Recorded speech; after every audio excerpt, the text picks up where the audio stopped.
अरे हेमंत सरकार 1932 जल जंगल जमीन आदिवासी मूलवासी पेशा कानून सेंटी एसपीटी एक्ट कानून का बात करता है। अरे हेमंत सरकार खतियान और 1932 का तो बहुत बड़ा बात है। अगर वो लागू हो जाएगा तो चमत्कार हो जाएगा, काया पलट हो जाएगा।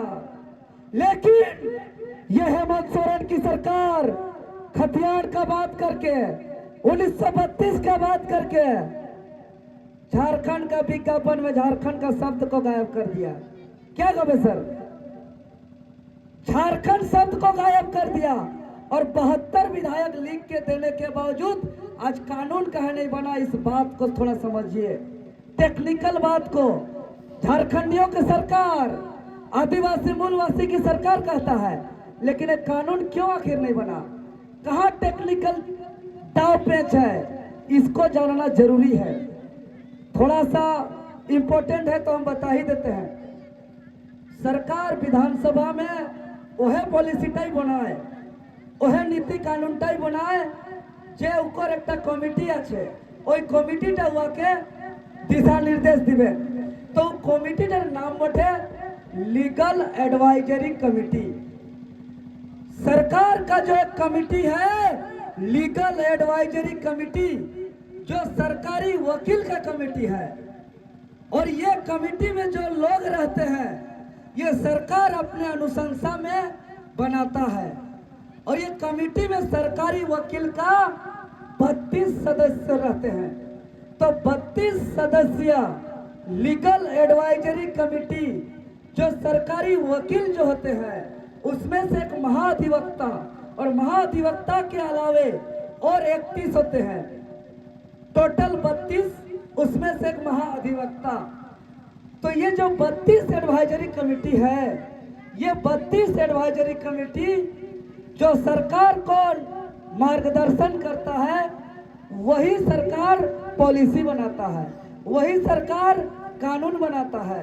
लेकिन एक बात आप लोग को जानकारी देते हुए आश्चर्य होगा कि 32 में जो सरकार बनाया है वो 32 में से मात्र 2 झारखंडी, मात्र 2 झारखंडी दादा, बाकी 30 के 30 बाहरी। 2 झारखंडी, एक लक्ष्मी टप्पो और एक जयंत मुर्मू, बाकी 32 में 30 को बाहर का। और ये हेमंत सोरेन की सरकार अनुशंसा करके सदस्य बनाया है और बाहर में चिल्लाता है खतियान लागू करेंगे। आज हमें स्पष्ट रूप से कह देना चाह रहे हैं कि 32 का 32 लीगल एडवाइजरी कमिटी जब तक आदिवासी मूलवासी खतियानधारी नहीं होंगे तब तक यह झारखंड हित में कानून नहीं बन सकता है, नहीं बन सकता है, क्योंकि इससे बड़ा आंदोलन और कोई नहीं कर सकता है। अगर आंदोलन से होता तो ये लोग लागू कर देता। झारखंड आंदोलन के बाद सबसे बड़ा आंदोलन, और एक पॉलिसी नहीं बना क्योंकि लीगल एडवाइजरी कमिटी में झारखंडी आदिवासी मूलवासी नहीं है। इसलिए झारखंड का कल्याण होने के लिए हमको सत्ता में आना होगा। सत्ता में आएंगे तभी हम लोग लीगल एडवाइजरी कमिटी अनुशंसा करके झारखंडी आदिवासी मूलवासी को बनाएंगे। और वही लीगल एडवाइजरी जो सरकार को अनुशंसा करके पॉलिसी बनाने के लिए मार्गदर्शन करेगा, तब वो पॉलिसी ना हाई कोर्ट में ना सुप्रीम कोर्ट में चैलेंज होगा, कहीं नहीं हो सकता है चैलेंज। साथ ही साथ एक गृह सचिव, विधि सचिव, कार्मिक सचिव और लीगल एडवाइजरी कमिटी, ये 3 जगह आदिवासी मूलवासी जब तक नहीं बैठेंगे झारखंड का कल्याण नहीं हो सकता है। चाहे कितना FIR करा ले, कितना लाठी डंडा खा ले, कितना जेल चल जाए।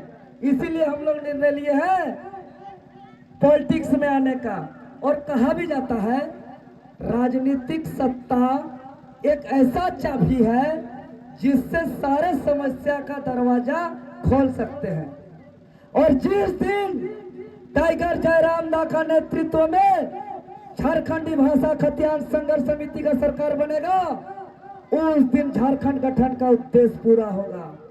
उस दिन आंदोलनकारियों के अरमान का झारखंड बनेगा। उस दिन शहीदों के सपनों का झारखंड बनेगा। बनेगा कि नहीं?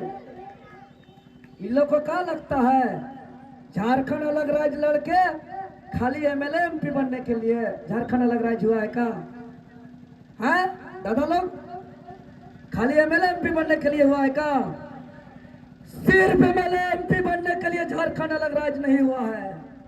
झारखंड अलग राज्य हुआ है यहाँ का गरीब, किसान, मजदूर जो खेत खलियान में काम करते हैं, जो लेबर कुली का काम करते हैं, जो ड्राइवरी खलासी का काम करते हैं, उसका बेटा बेटी का अच्छा से शिक्षा हो, उसको एक सरकारी बेहतर स्वास्थ्य सुविधा का लाभ मिले और उसका यहाँ का खनिज का लाभ मिले।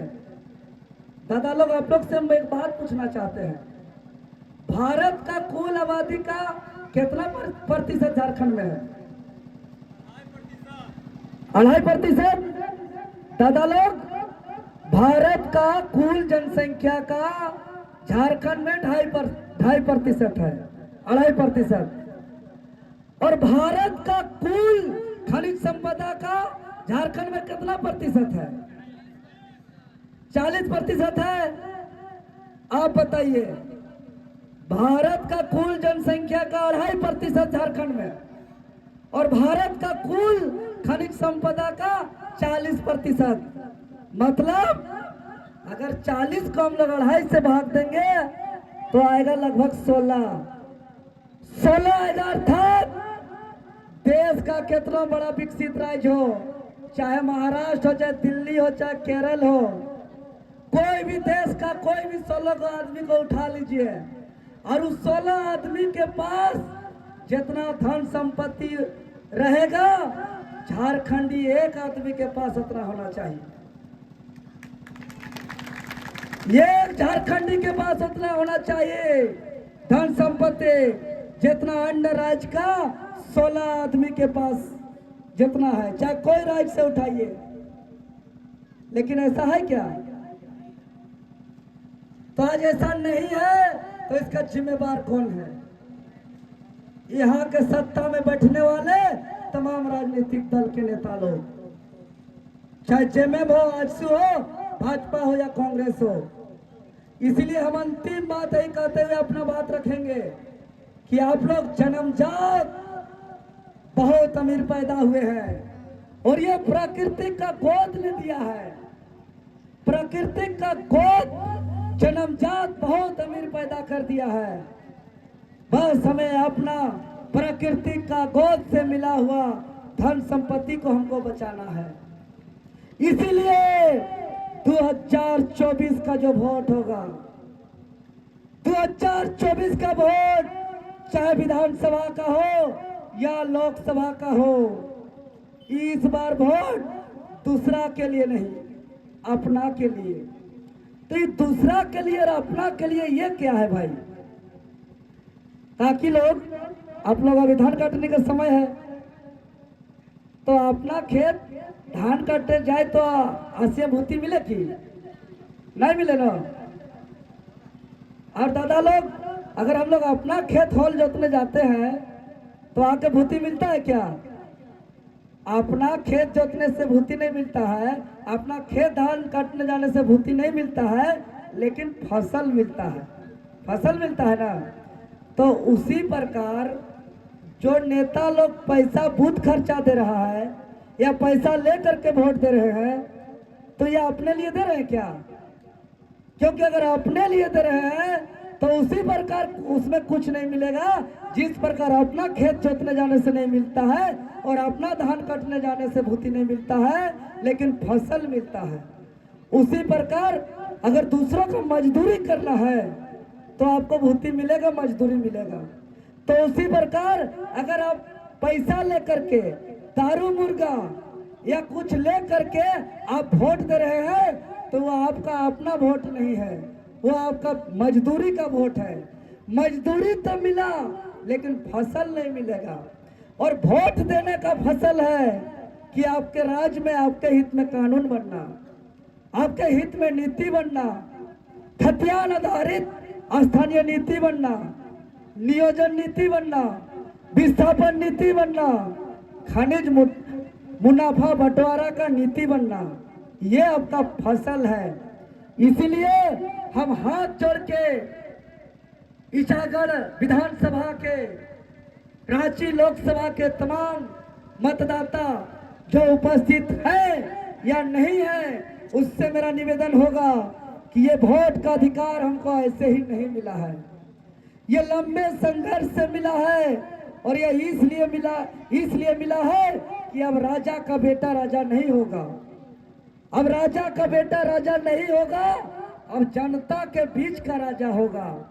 और वोट का अधिकार देते समय बाबा साहेब अम्बेडकर एक बात कह के गए हैं कि ये जो वोट का अधिकार दे रहे हैं, ये राजा बनने के लिए दे रहे हैं।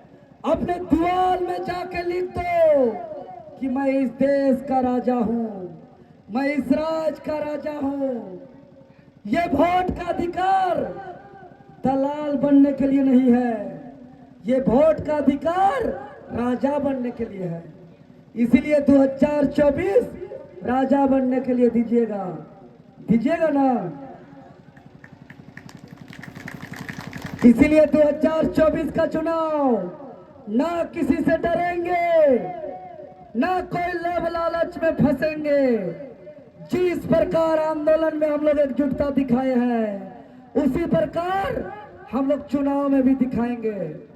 और आज जन जागरण के मौके पर चुनाव का बात करना इसलिए जरूरी है क्योंकि समय का काम है और हम लोग का संसाधन का अभाव है। वोट आएगा तो पूरा देश का नेता लोग यहाँ आएगा, हेलीकॉप्टर रना के घूमेगा, हम लोग उतना नहीं घूम पाएंगे। इसीलिए हम लोग जितने भी झारखंडी जनता है, आप लोग का प्रचार प्रसार अभी से चलना चाहिए। इसीलिए इतना पहले हम ये बात बताना चाह रहे हैं, क्योंकि वो लोग बहुत तरह का साजिश षड्यंत्र दांव पेच उस टाइम खेलते हैं। इसलिए सतर्क रहना है, सावधान रहना है। और अंतिम बात कहते हुए हम अपना बात रखेंगे कि आज जो अंजाम लिख रहे हैं, इसका आगाज कल आएगा। हमारा खून का एक एक कतरा इनकलाब लाएगा, एक एक कतरा इनकलाब लाएगा। अरे हम रहे या न रहे, मेरे जाने के बाद वतन में मरने वालों का सैलाब आएगा, वतन के लिए मरने वालों का सैलाब आएगा। और आज जो भी शहीद है, जितने भी शहीद है, तभी हमको सच्ची श्रद्धांजलि मिलेगा जब झारखंड राज्य का गठन का उद्देश्य पूरा होगा। और ये झारखंड राज्य आपका है, आप इसका मालिक है। इस झारखंड राज्य को बचाने के लिए कोई बाहर का मसीहा नहीं आएगा, कोई मसीहा नहीं आएगा। इसीलिए आज जो मेरा एक कांटे की तरह जो ये सरपीला बाल जो देख रहे हैं, ये बाल इसलिए बढ़ा है क्योंकि हम लोग 60-40 नहीं चलते आंदोलन का हर स्वरूप में आंदोलन किए, ट्विटर कैंपेन किए, हाट बाजार में